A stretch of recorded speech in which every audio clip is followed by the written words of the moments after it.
Hey gamers, if you like a little bit of friendly competition, then you ought to check out Super Trains. Let's take a look at how this game plays.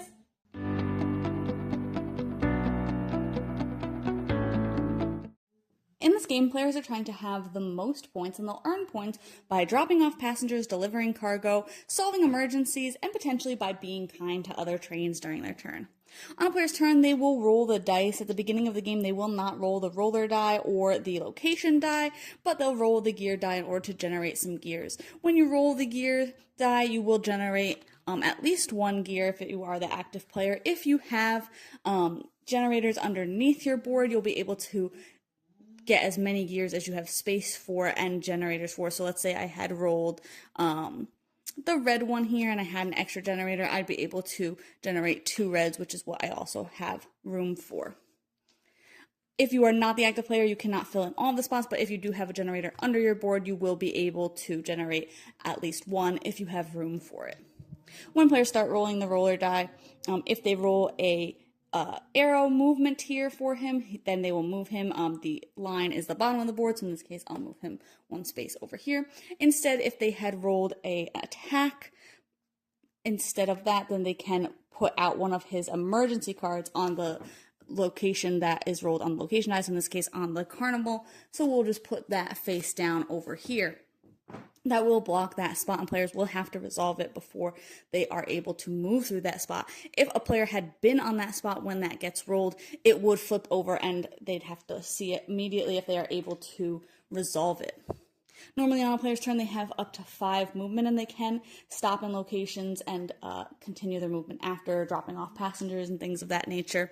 So let's say I had been over here at the start of my turn, and let's say I did have all the appropriate things. I can move into this spot here, and players are allowed to share spots, and I can discard these gears in order to complete this cargo delivery, which will let me flip this card over, and in this case it is a blue generator, so I'll put it under my blue section there, which again will let me generate more gears in the future. If I had enough movement still, I could maybe come into the green spot and just drop off this passenger, which will also just let me go ahead and do that. On a player's turn, if they are adjacent to and connected by rails to one of the emergencies, they are able to go ahead and flip it over and see what it requires. In this case, it requires a red and a blue. If I had those gears, I would be able to discard them and resolve that emergency right away. However, I don't have those gears anymore, maybe because I had done something else on my turn, or maybe I just didn't generate those gears. So then I am allowed to go around the table in reverse turn order and ask other players for help. Every time that a player offers a gear and can help, they will earn a kind training card, which will have various different abilities for them. Some have points on them. This one, in this case, if somebody had helped me, they would have gotten plus 5 movement, so they would be able to move more than their normal turn, and again, just discard that after their turn. Either way, if this gets completed, whoever completes it will take it and earn those points at the end of the game. At the end of a player's turn, they will refill their board with job cards, and they can pick from the supply or from the top of the deck, depending on if they want certain color of generators, or if they're near something, they might pick that.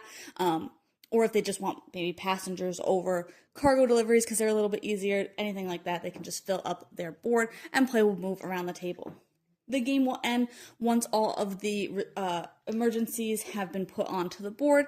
Players will each get 2 more turns, including the player who had put that last emergency out. And players are just, again, trying to get as many points as they can, because at the end of the game, the player with the most points wins. Overall, I thought this game was super cute, and it had great production quality. I really love these miniatures. I think that the board was a little bit busy for what you were trying to do, but for the most part, it wasn't too bad because it does have pretty straightforward lines and like where you're going to be moving and everything like that. I did think it was kind of interesting that there was some cards that were way easier than others because they didn't require you to have anything in order to drop them off. And the scoring does scale for those. Those aren't worth as many points as the cargo because you don't have to have anything to drop them off. But at the same time, it does allow players who have them, maybe they started with them, maybe they were just able to grab some out of the center board on their turn and somebody else wasn't because it was all cargo on their turn.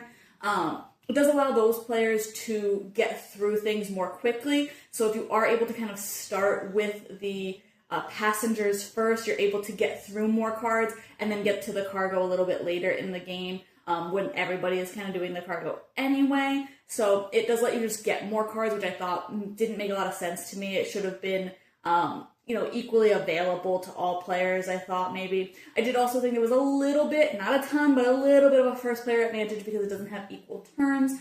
And that first player is able to kind of get more gears on other people's turns if they're able to, drop off a passenger on their very first turn, something like that, versus the second or third player who maybe isn't able to finish a card and they're only generating for their own self. They're not getting any generators on their turn. I thought that the kind train thing worked pretty well as well, as long as players are willing to help each other out now and again, because of course you don't want to be giving players too many points or abilities or anything like that, because then you're not potentially going to win, but it can be beneficial to help somebody out to get like a little bit of a boost.